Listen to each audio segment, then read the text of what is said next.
Cordial saludo para todos. Bienvenidos a un nuevo episodio de Padres sin Manual, lo que nadie te enseñó sobre cómo ser padres. Mi invitada de hoy, la profesora Dina Díaz. Vamos a conocerla. Ella nos va a compartir de su experiencia siendo madre. Buenos días, buenos días. Hola, buenos días. ¿Qué tal si nos cuenta un poco de usted y, por supuesto, de quién es mamá? Bueno, mi nombre es Dina, como ya lo dijo la doctora Adriana, y les cuento que para mi mamá fue todo un reto. Sí, ser mamá fue todo un reto porque cuando yo estaba estudiando psicología, iba en quinto semestre, surgió la noticia de que estaba embarazada. Entonces, en ese entonces yo trabajaba en un centro comercial para poder pagar mis estudios y todos me decían, usted ya no puede volver a estudiar. Usted ya no puede volver a estudiar, tiene que centrarse ahora en su hija, toca que deje de estudiar y después mira si en algún momento tiene la oportunidad y sigue estudiando, pero tiene que dedicarle tiempo a su hija. Así que yo recuerdo tanto que me desanimé y dije, bueno, lo hago el otro semestre que mi bebé nazca, ¿sí? Entonces, estando ya mi bebé para nacer, prácticamente ese semestre, una persona muy allegada me dijo, yo usted no lo veo como psicólogo. ¿En serio? Sí. Una persona que era muy importante en ese momento me dijo, yo usted no la veo como psicóloga, yo la veo más como, de pronto jefe allá donde estás trabajando. Y recuerdo que eso fue mi motivación. Yo no voy a dejar de estudiar. O sea, eso la retó. Eso me retó a demostrarme que yo sí podía seguir estudiando.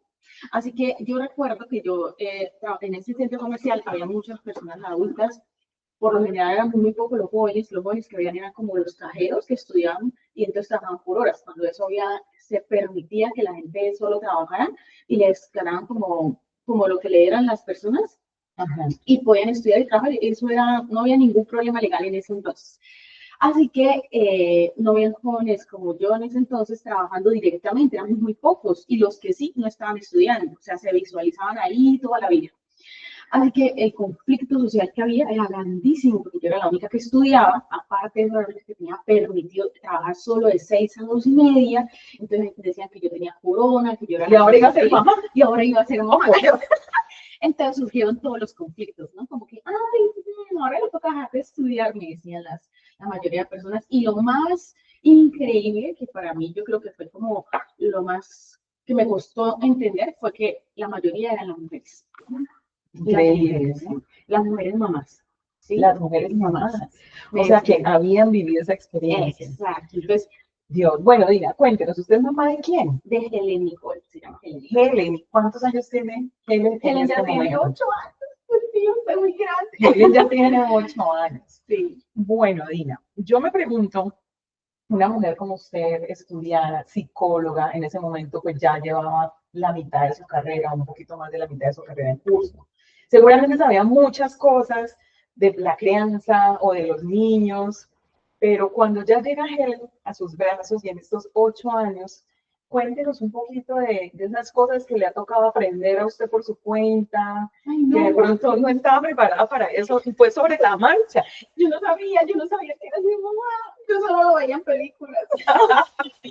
Porque yo ni siquiera tenía amigas que eran mamás, y tampoco tuve una hermana menor con la que yo me haya criado y que yo, la acompañaba, no, yo no tuve ese, o sea, mi papel cerca de la maternidad era lejano, o sea, yo no sabía qué era la maternidad. Yo recuerdo que para mí mi preocupación cuando nacía mi hija era como que los pañales, que yo no había caído en cuenta o no había dimensionado lo que conllevaba tener un hijo. O sea, yo no entiendo si era por la falta de experiencia, la falta de cultura en cuanto a la parte de la maternidad, porque yo era nulo.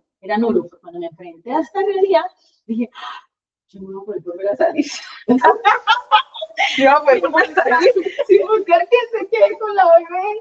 Y después, y todos me decían, no vas a volver a poder dormir igual.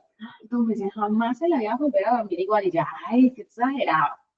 Pero no. Sí, tienes razón, porque es que uno incluso cuando está durmiendo, por ejemplo, a mí me pasa, no sé si a todas las mamás, pero me pasa que yo estoy durmiendo y yo recuerdo que algo que aprendí de ¿será que se está durmiendo bien? Hay momentos donde me levanto así, o ¿será que no la ventana abierta? Porque vivimos en un apartamento donde la ventana da hacia un vacío, la ventana de ella. Entonces yo siempre la cierro.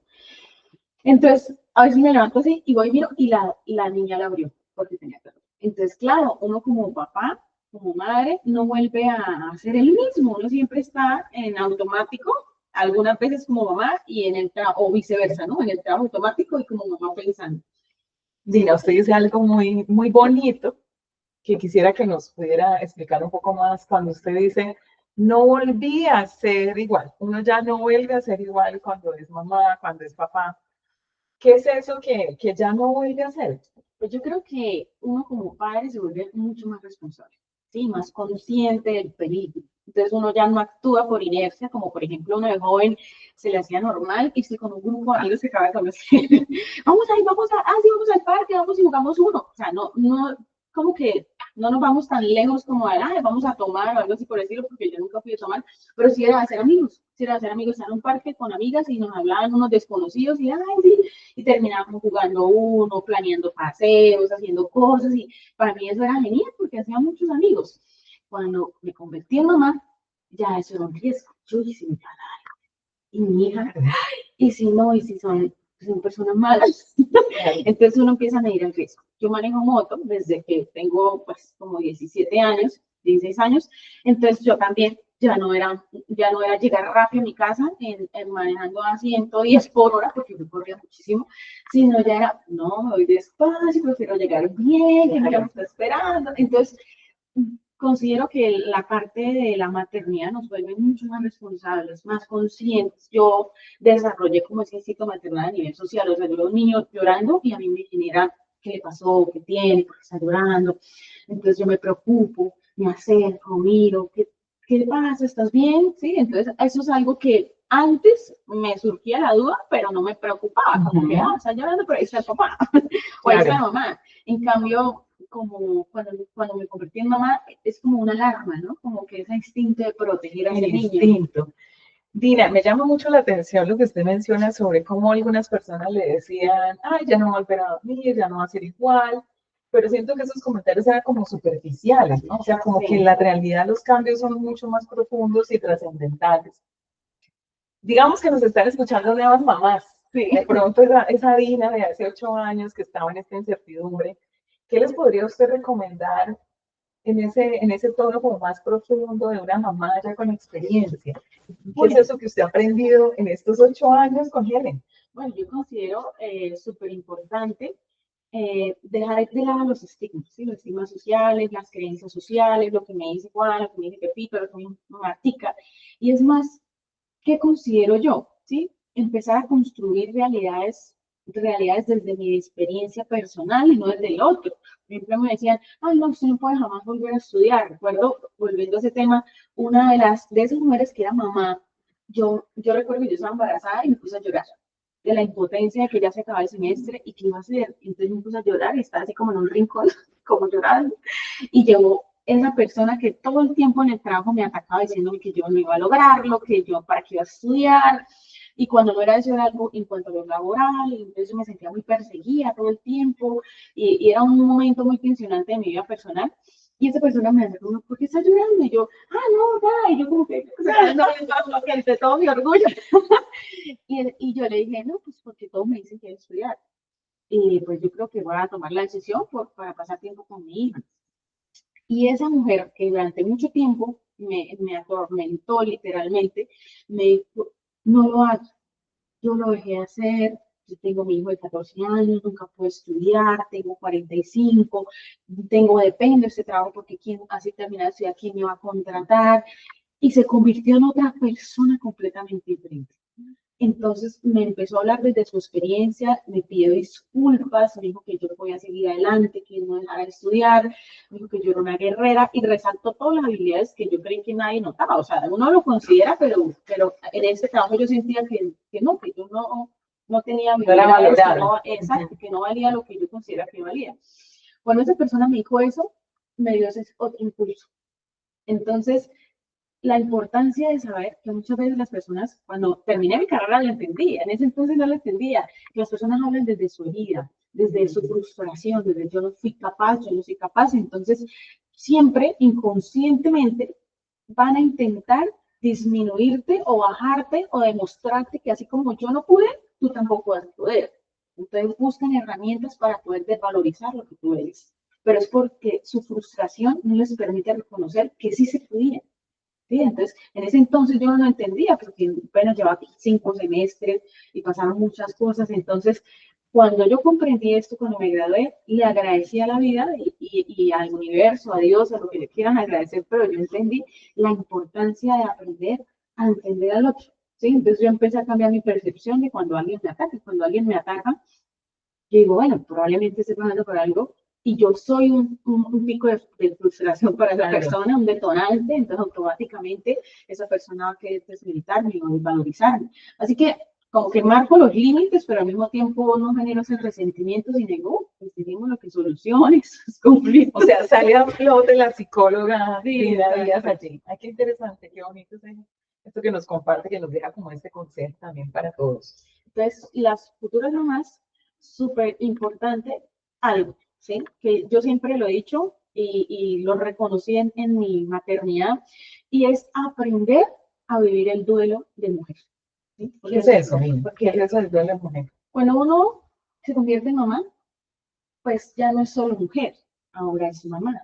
Y mujer, no deja de ser mujer, es Claro. muy importante, sino que cuando solo eres mujer, solo vales por ti misma, tú eres prioridad, te preocupas por múltiples cosas personales y probablemente muchas veces no por la parte externa.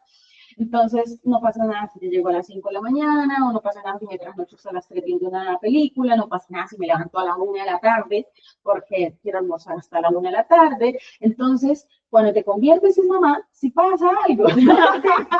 Y es que así tenías sueño, te tienes que levantar, preparar el desayuno, hacer el aseo, si es necesario, pues, o si es el momento, alistar a los estudios para el colegio, para la escuela, sino pues organizarlos, acompañarlos, estar con ellos, jugar con ellos.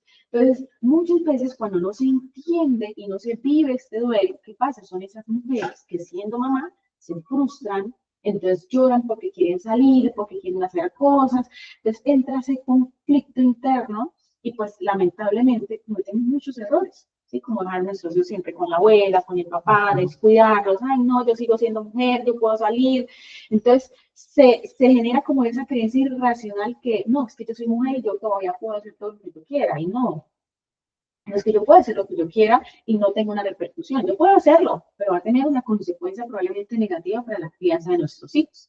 Entonces, es súper importante reconocer ese duelo. Bueno, yo ya no puedo hacer lo que yo quiera. ¿Cómo sabe una mujer cuando tiene a sus hijos que está ese duelo? ¿Hay unas señales de ese duelo? Claro, si hay unas señales, por ejemplo, que todo el tiempo está triste porque no puede hacer cosas y antes sí, ¿sí? Ese es el primer, como que el primer signo de alarma, ¿sí? Como que, ay, yo antes podía salir y empiezan a llorar, a tener rasgos como de tristeza, depresión, ¿sí? Como que siempre están llorando en la cama, o no tanto llorando, sino que están aburridas todo el tiempo pensando en lo mismo y pensamiento rumiativo que una y otra vez surge, porque yo no, porque si mi amiga se puede salir, ay, antes yo podía hacer esto. Entonces son como los primeros signos de alarma, ¿no? Como las banderas rojas. Después ya viene como la parte de lo voy a hacer. ¿Sí? O sea, igual yo sigo siendo mujer. Entonces, muchas veces las mujeres pasan esa etapa, como que empiezan a hacerlo, pero entonces se convierten en unas madres que dicen, ah, no, ella la deja todo el tiempo sola, ya no le importa el niño, ¿sí? O sí hace, se preocupa por el niño y hace al mismo tiempo las dos cosas, pero descuida otros entornos familiares.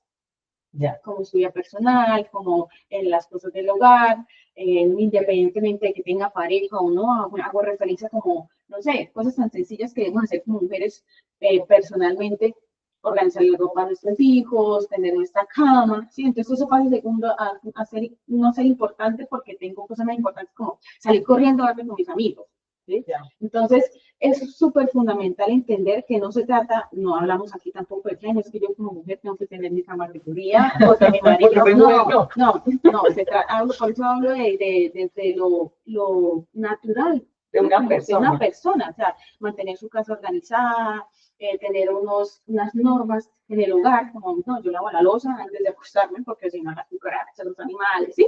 Entonces, ese equilibrio se pierde cuando hay esa frustración, cuando hay yo antes y ahora no. Entonces, es importante reconocer primero ese duelo y después, bueno, pero yo no debo de ser enfermo. Si yo tengo una ley que aprendí, Y es que si yo le compro una muda de ropa a mi hija, yo también me merezco una muda. ¿Sí? ¿Por qué? Porque yo veía muchas mujeres que decían, ay, no, tan lindo, los zapatos nuevos, la ropa bonita para sus hijos, y ellas con zapatos rotos, O sea, sin como que arete. tampoco volcarse Exacto, todo no. Hay que a los hijos y uno descuidar. no, O sea, es equilibrio, ¿no? exacto, mantener ese equilibrio. Bueno, si yo le compro unos zapatos a mi hija, yo también me merezco unos zapatos. ¿Sí? Entonces, no, ay, qué vestido tan hermoso, pero esto era para mí porque necesitaba un nuevo par de zapatos. Pero resulta y pasa que, no, mi hija ya tiene 3 pares de zapatos nuevos y los que tiene ya usados, yo me merezco esos zapatos. Entonces, es aprender a no convertirnos solos en mamá y tampoco olvidar que somos mamá. Dios mío, Dina, el tiempo vuela. Se nos ha pasado este tiempo maravilloso con Dina. Dina, muchas gracias por contarnos eso. No habíamos tenido en Padres en Manual este término de duelo de la mujer, esa transición, ¿no? Como entre ser mujer solamente, soltera y demás, a pasar a ser, además, mamá. Claro, Muchas no, y es gracias por eso. un tema muy profundo, ¿no? No solamente es lo que dije superficialmente como para que lo podamos entender de forma coloquial, pero es un tema muy complejo que puede llevar incluso a cometer muchos errores, ¿sí? Y hemos visto incluso noticias muy graves y delicadas de mujeres que deciden atentar contra la vida de sus propios hijos. ¿Por qué? Porque sentían que no podía salir. O noticias graves como, no, es que yo me fui de viaje y dejé a mi bebé solo en el apartamento durante 4 días. Esto fue una noticia que salió hace poco, no sé si la escucharon, pero fue una noticia muy grave. Entonces, miren lo que puede llevar esa creencia irracional de que yo todavía puedo hacer lo que yo quiera a pesar de que tengo. Claro, y también estaba pensando, a medida que la escuchaba, Dina, como la corresponsabilidad que tenemos las personas que de pronto estamos alrededor de estas nuevas mamás, que es como, esta es una invitación como a ser de pronto más cuidadosos con los comentarios o ser más Sí. atentos en las señales que usted mencionaba que pueden empezar a hacer esas alertas rojas. Bueno, yo les quiero invitar a algo, a un reto. A un reto. Bueno, Es un reto y es, si tienen alguna amiga, algún amigo que sea, digamos que ahorita entre la paternidad, es muy complejo entrar a este nuevo entorno y muchas veces nos sentimos solos. A pesar de tener familia, a pesar de tener pareja o a pesar de no tenerla, nos sentimos solos. Entonces, los invito a asumir el reto de que después de los 40 días de nacer este bebé, se armen en un grupo como amigos y vayan y le ayuden a hacer cosas del hogar.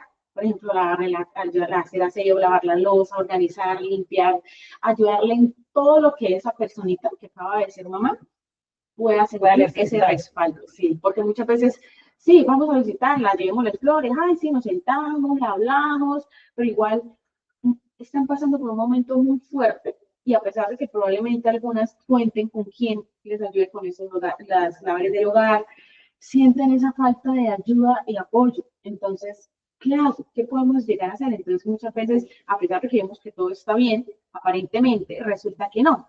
Cuando sacar la basura, pues lo que pasa es que detalles que después van a ser un conflicto. Entonces, es un reto, los invito, y yo lo hice una vez con una amiga, fuimos 6 amigas a hacerlo y fue maravilloso. Fue una experiencia súper hermosa. Qué bonito. Bueno, a todos muchas gracias por su audiencia. Gracias, Dina, por esto que nos ha compartido en este espacio y esperamos volverla a tener aquí en Padres y Mamás, lo que nadie nos enseñó sobre cómo ser padres. Chao.